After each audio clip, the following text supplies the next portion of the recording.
Hello, everyone.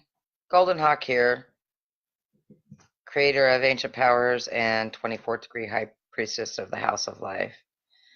And I'm speaking to you all today about day 4 of the days of the Netters. And that would be the day of Auset or Auset. A lot of people call what, and I can't really say it is her, but the energy accordances would be Isis. Isis is a little bitty. Isis is bound with myth. And Auset, is the function. And you can find her through weaving through the myth, in and out of the myth, and there's a whole bunch of them. But Isis came in from a very different area, and the myths conjoined, and she's a widow, and a powerless widow, not a widow who's ever living, never dying. Partner is the Lord of the Underworld, and the Judge of all things, and the voice who speaks to us in darkness, Asar. And so the energy is really a lot greater with this, with Auset. And the true secret of the fourth of the twins, the first of the sisters, the Lady of Illumination, is that her greatest title is She Who Knows the Secret Name of Ra. So within her is an understanding of all of the vibrations of illumination. Hi, everybody. And since I have so many of you here, I'm going to do an invocation, which is to invoke, to bring up within, from the above, from the below, through the self. And a lot of magic schools teach, invocation is really dangerous. Well, not when the invocation is an actual function of divinity, and part of it is within you already. And it's one of the greatest ways to learn about any of this. It's to experience. And on the invocation, which I've done once already today, actually twice,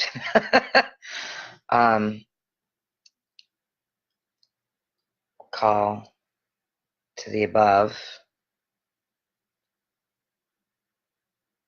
to the greatest of light. I call upon Auset, Lady of Illumination.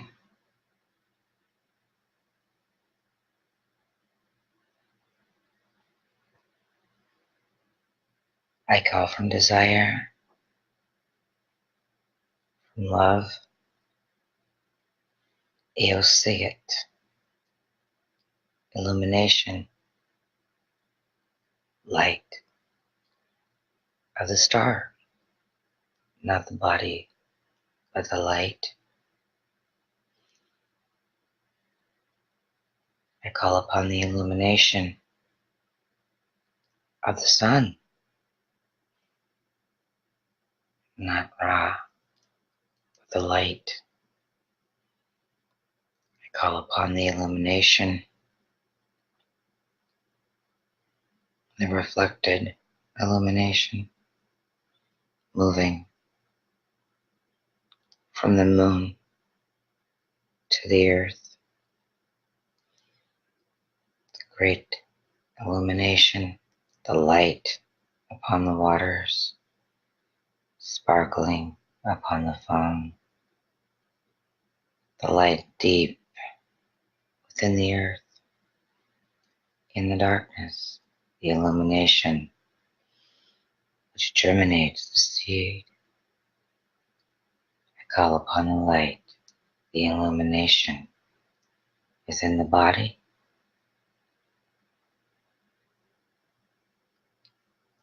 the light within you, the light within me. Auset, she who knows the secret name of Ra, she who illuminates and heals, she who defines the darkness.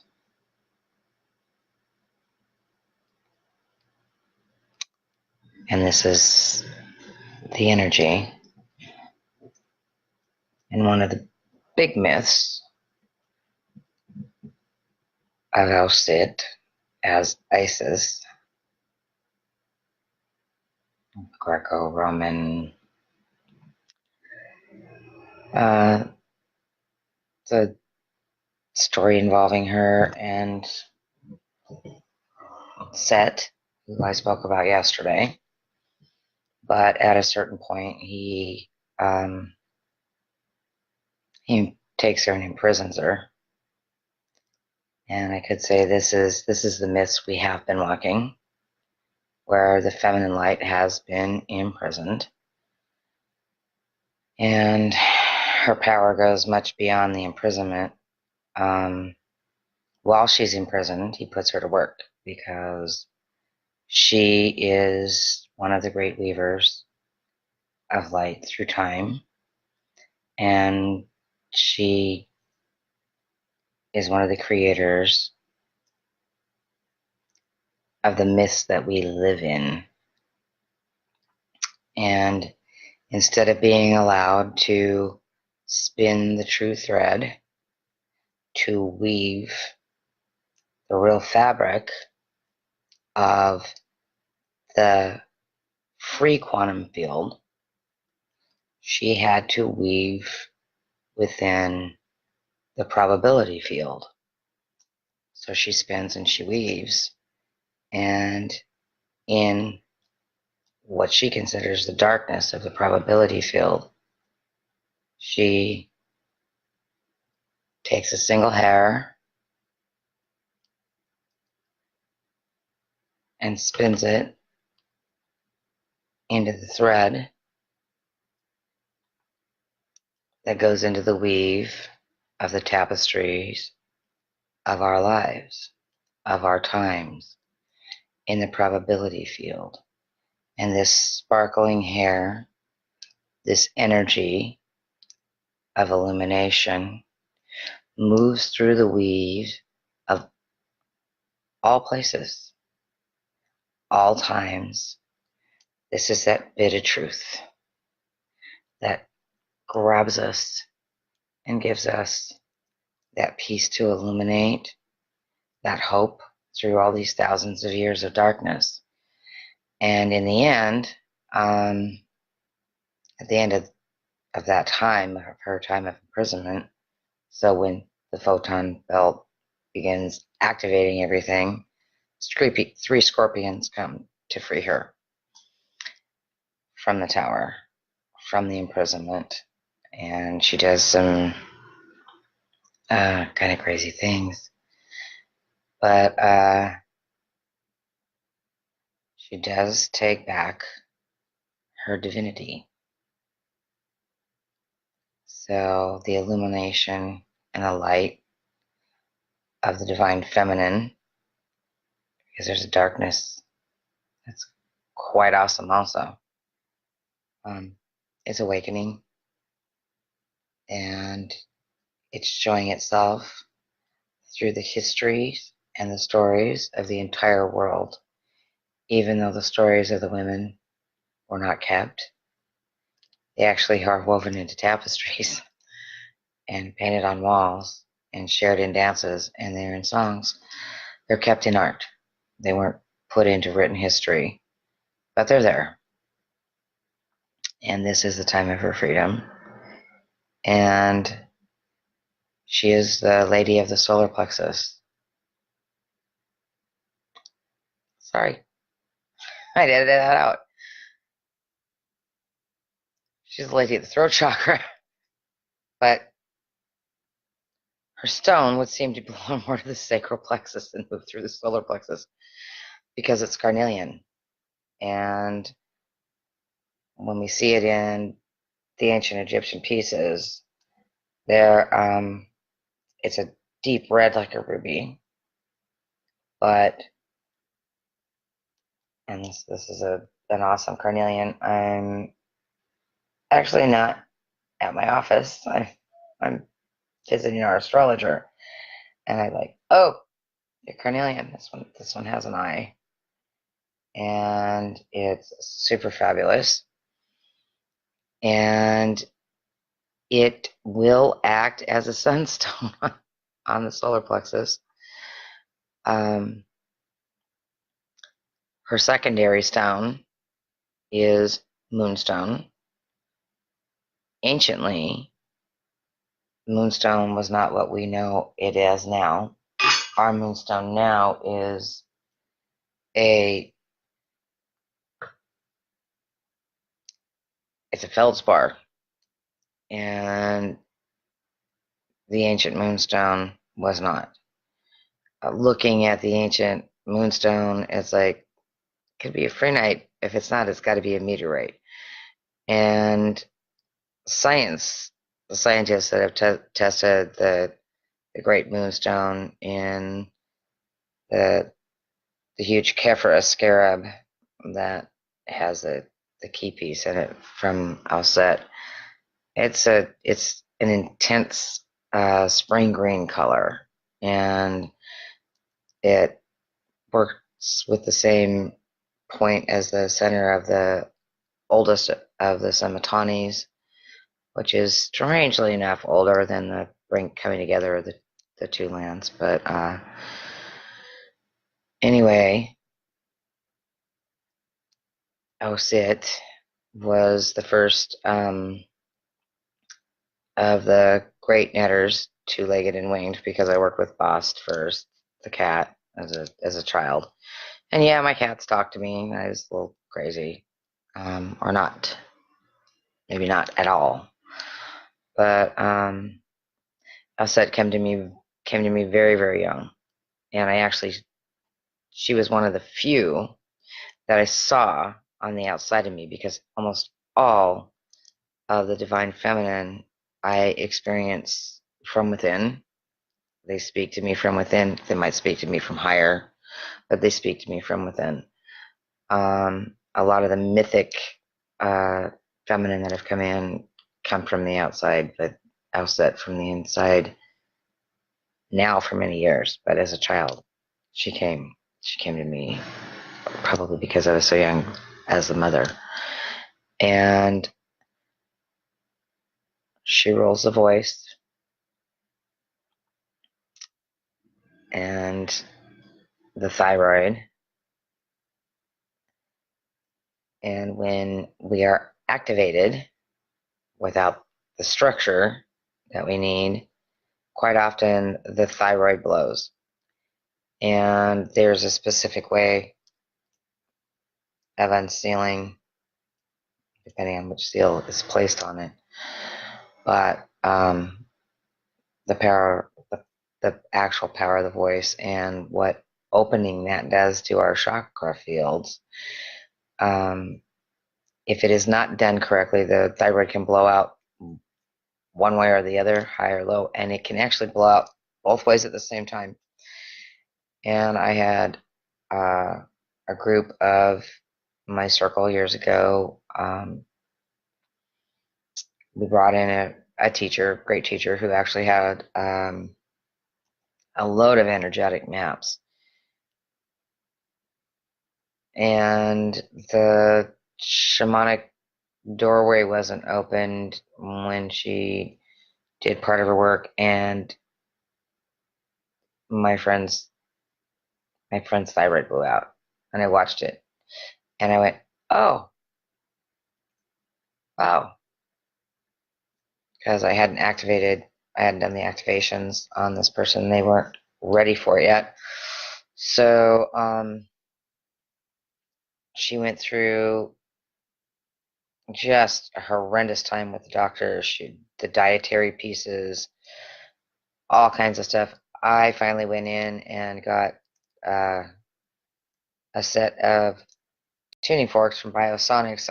I've been doing Biosonic tuning forks for a long time, but I went and got the set that does tissue work, and they had to be worked very carefully through her field, but I was able to get her dialed back in enough that I could leave the tuning forks with her and she could work on herself, and then we were able to reset the thyroid. But it would have been a lot easier if she'd have just been ready to work it. To actually work the activations and get herself aligned correctly.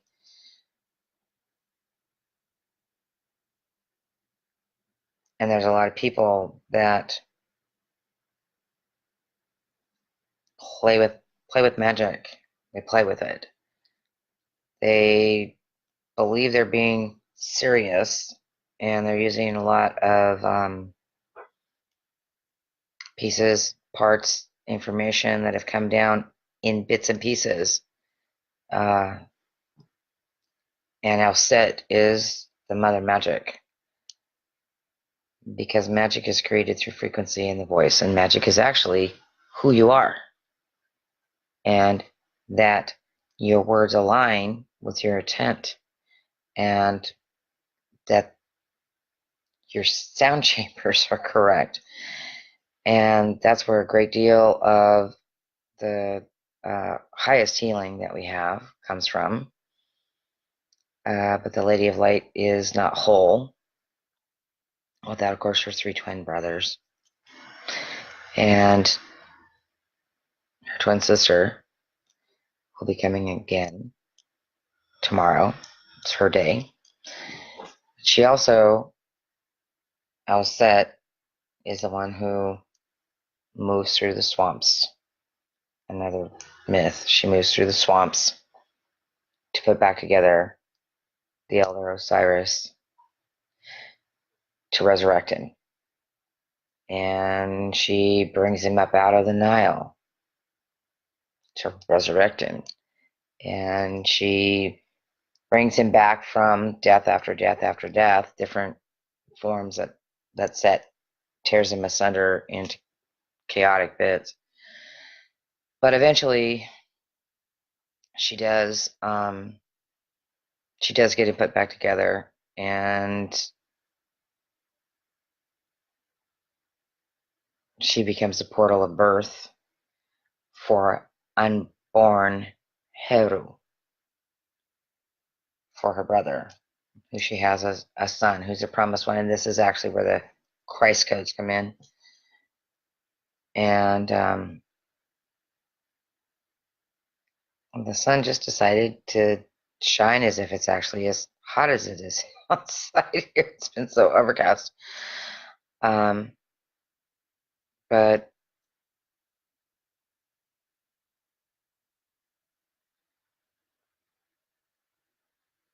her children are awakening. And I will be around for questions. Give me a PM. And I'm pulling together the Indigo. I'm holding together the Indigo Intensive. And that should be done in probably just a few days. And the rods class too, because people are already on it. I got signups. And get a hold of me if you're interested. PM me, and I can get you the same results as I have my other students and clients. Nephthys, Nebtet, Dark Sister, tomorrow, the Sustainer. Love and Light, Neferka,